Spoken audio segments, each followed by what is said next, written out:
Okay, and then that next year, 2009, you go to the New Jersey Nets. Yeah. Yeah, that was bad. Yeah? That was bad. Well, you had your first triple-double. Against my old team. Yeah. I had my triple-double against Orlando, but right. When I got traded to New Jersey, I thought I wasn't going to make it to training camp. I thought they was going to trade me again or buy me out and go somewhere else. And then that didn't happen until after we done lost a record number of games, and then they settled on a buyout. I ended up signing with the Miami Heat. The Miami Heat thing, so right when I was signing there, I was skeptic about even going there. And then my mental mind state at that time is like, I just bounced all over the place. I just left Houston for Orlando, New Jersey. All this happened in 1 year, right? And actually in a matter of months. And then I had some off the court stuff I was dealing with. My sister had a situation. Now I don't want to share it totally with y'all, but my sister had a situation. So I was dealing with so much that I went to Miami. I was playing. It was start me. I had messed up my wrist against New Jersey.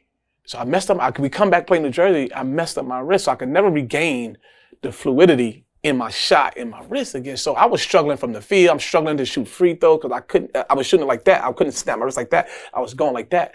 So I'm like, yo, I'm struggling, but I could do everything else. The coach at the time takes me out of the start lineup, and they're saying that you're not playing no more. At this time, I'm dealing with so much. I'm dealing with things. Even my cousin, who's so close to me, he ends up getting himself in the jam. So I'm dealing with so much, right? That at this time, the coach decides, we're done with you. So I say, wow. So I go from starting to not even come to bed. I go from starting to not playing at all. I said, so you know what? I'm dealing with so much at the time that I just left the team. You know what I'm saying? I just walked away. And then, they're calling me. I'm not even answering their calls because I'm done. I'm like, duh, I'm done. I'm done getting bounced around. The respect of an 11-year veteran at this time. Y'all have no respect for an 11-year veteran. You couldn't even talk to me about, okay, you're gonna come off the bench. You're just saying you go from starting. You're not playing at all. So you have no respect for me for what I've built up all the way to this point, and the fact that I could help your team. So I was dealing with so much off the floor, Vlad, that I was like, you know what? I just walked away. That's probably the second dumbest thing I did in my basketball career, besides the Eddie House slap. That was probably the second. Was I still done with them? Yeah, but I would have handled it a different way, right? So I should have went back. I should have went to them and told them, I don't care what you guys want to do with me. I'm just done playing for this remainder of this year. But I probably should have handled it a different way. But that's just life, man. You live and you learn, man. You live and you learn. Yeah. Other than that, I have no regrets about my basketball career. I mean, the journey is a journey I put myself through. I was able to get myself out of it by, if you go back to high school and not playing, not going to school, I would have had a storybook high school career. You know what I mean? As a sophomore in high school, I averaged 25 points per game. I played 4 or 5 games as a junior before I was ruled academically eligible. I was averaging 33 points a game. I do the same thing my senior year. I'm averaging 33 points a game, and my senior year, I was only playing 18 minutes a game. And I was getting 33 points a game in 18 minutes of basketball. And I only played a handful of games then until I was ruled academically eligible.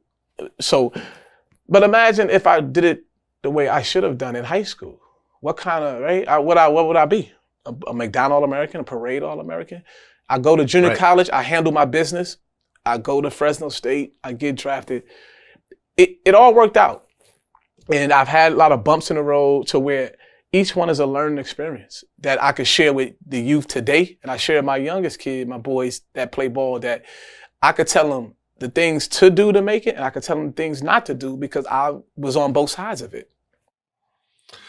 Right, because you told the whole story about with Miami, you didn't show up to practice, you didn't make yourself available. Not at all. Return text messages, and then you were suspended indefinitely, and then essentially for the rest of the season. The suspension was null and void because I'm letting them know that I'm done. So you're suspending somebody that's done. That's what they should have said. But I know, the professional way, they got to say, hey, we suspend them indefinitely, you know. But it happens, man. Like, and do I regret handling it that way? Of course. Of course. Would I have still been done with the team playing? Yes. But that's not the way to go about doing it. You know what I'm saying? And that's what I say. So I could live, I could learn with it. I could look those men in the eyes and tell them I'm wrong. Right? I have no problem doing it. I could do that then. But at the time, they didn't have respect for me to, okay.